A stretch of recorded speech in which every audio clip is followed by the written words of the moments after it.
Chapter 5, Increasing Life. You must get rid of the last vestige of the old idea that there is a deity whose will it is that you should be poor, or whose purposes may be served by keeping you in poverty. The intelligent substance, which is all and in all, and which lives in all and lives in you, is a consciously living substance. Being a consciously living substance,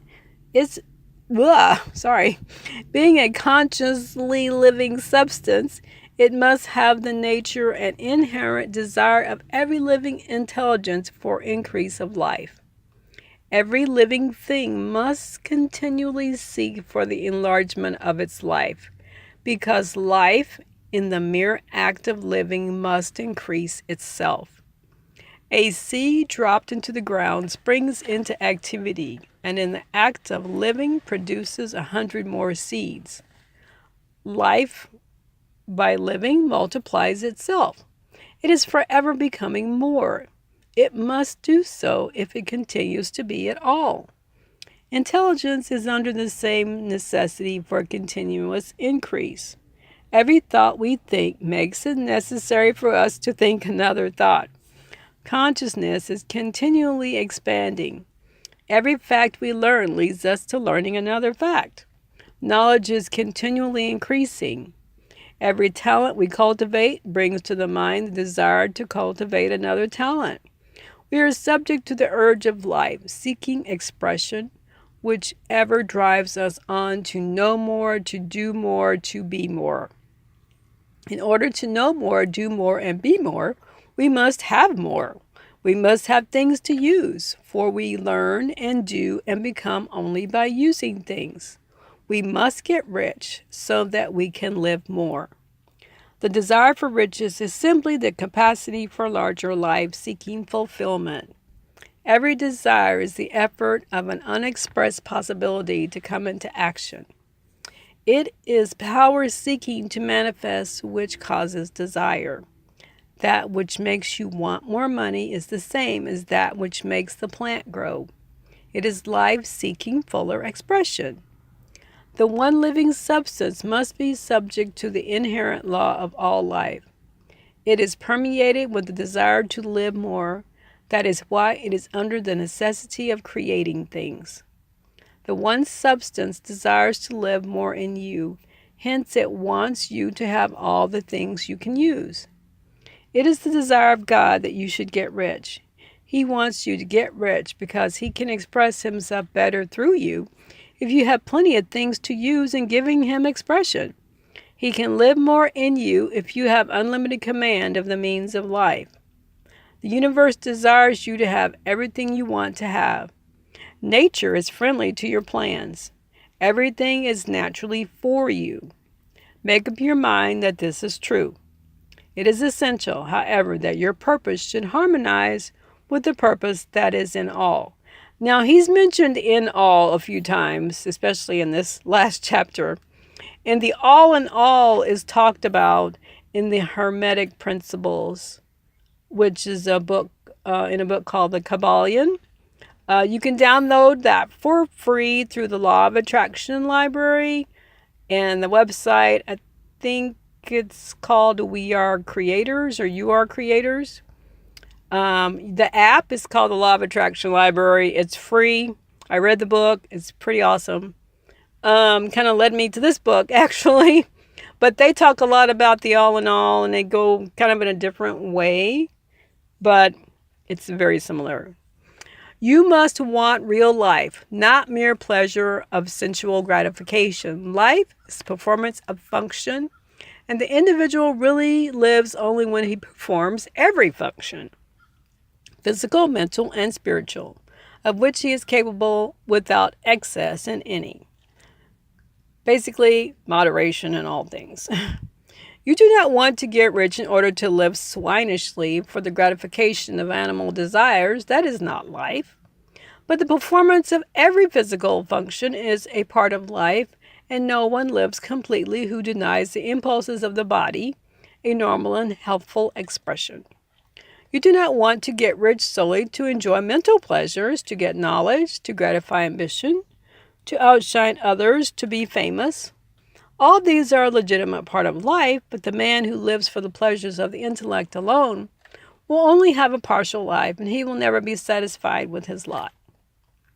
You do not want to get rich solely for the good of others, to lose yourself for the salvation of mankind, to experience the joys of philanthropy and sacrifice. The joys of the soul are only a part of life, and they are no better or nobler than any other part. You want to get rich in order that you may eat, drink, and be merry when it's time to do these things, in order that you may surround yourself with beautiful things, see distant lands, feed your mind, and develop your intellect, in order that you may love men and do kind things, and be able to play a good part in helping the world to find truth. Yes, thank you. That was personal. But remember that extreme altruism is no better and no nobler than extreme selfishness. Both are mistakes. Get rid of the idea that God wants you to sacrifice yourself for others, and you can secure his favor by doing so. God requires nothing of the kind. And I also want to say, every time he says God, you can insert the deity of your choice.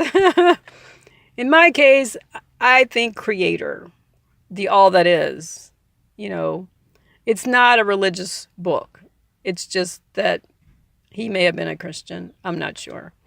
But, moving on, what he wants is that you should make the most of yourself and for others. And you can help others more by making the most of yourself than any other way. You can make the most of yourself only by getting rich.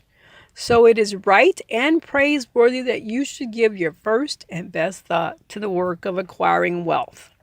Remember, however, that the desire of substance is for all, and its movements must be for more life to all. It cannot be made to work for less life to any, because it is equally in all, seeking riches and life.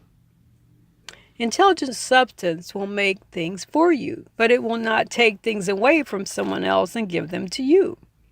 You must get rid of the thought of competition. You are to create, not to compete, for what is already created. Again, you must get rid of the thought of competition. You are to create, not to compete, for what is already created. You do not have to take anything from anyone. You do not have to drive sharp bargains. You do not have to cheat or take advantage. You do not need to let any man work for less than he earns. You do not have to covet the property of others or to look at it with wishful eyes.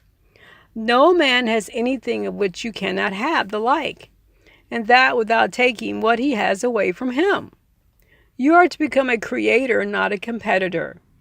You are going to get what you want, but in such a way that when you get it, every other man will have more than he has now.